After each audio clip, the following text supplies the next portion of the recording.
ಇಲ್ಲ, ನನಗೆ ನಂಬಿಕೆ ಇದೆ ಅಲ್ಪಸಂಖ್ಯಾತರು ನಮ್ ಜೊತೆ ನಿಲ್ತಾರೆ. ಅಲ್ಪಸಂಖ್ಯಾತರು ನಮ್ ಜೊತೆ ನಿಲ್ತಾರೆ, ಕಾಂಗ್ರೆಸ್ನ ಗೆಲ್ಲಿಸ್ತಾರೆ.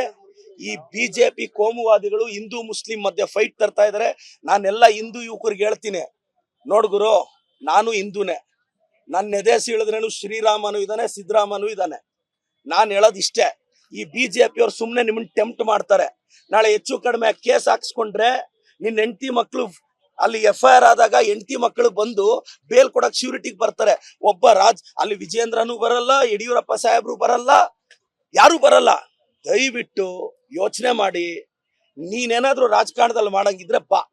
ವಿಜೇಂದ್ರನೇನೋ ಮಾಡಕ್ಕೋ, ಯಡಿಯೂರಪ್ಪನೇನೋ ಮಾಡಕ್ಕೋ, ಇಲ್ಲ ಮೋದಿ ಅವ್ರು ಏನೋ ಮಾಡಿ 11 ವರ್ಷದಿಂದ ಏನ್ ಕಡ್ದು ಕಟ್ಟೆ ಹಾಕಿದ್ರು ಗುರು, ಏನ್ ಕಡ್ದು ಕಟ್ಟೆ ಹಾಕಿದ್ರು? ಯೂತ್ ಯೋಚನೆ ಮಾಡಿ, ಸ್ವಲ್ಪ ಬದಲಾವಣೆ. ಯಂಗ್ಸ್ಟರ್ಸ್, ನಾವು ಕಾಂಗ್ರೆಸ್ ಪಾರ್ಟಿಯಲ್ಲಿ ಬಹಳಷ್ಟು ಜನ ಯಂಗ್ಸ್ಟರ್ಸ್ ಜೆನ್ಸಿಗಳು ಬರ್ತಾ ಇದ್ದಾರೆ. ನೀವು ಸಪೋರ್ಟ್ ಮಾಡಿ, ಈ ಬಾರಿ ಸಮರ್ಥಗೆ ಆಶೀರ್ವಾದ ಮಾಡಿ. ನನಗೆ ದಾವಣಗೆರೆ ಯುವಕರ ಮೇಲೆ ನಂಬಿಕೆ ಇದೆ. ಯುವಕರಿಗೆ ಅವಕಾಶ ಕೊಡಿ, ಯುವಕರಿಗೆ ಅವಕಾಶ ಕೊಡಿ.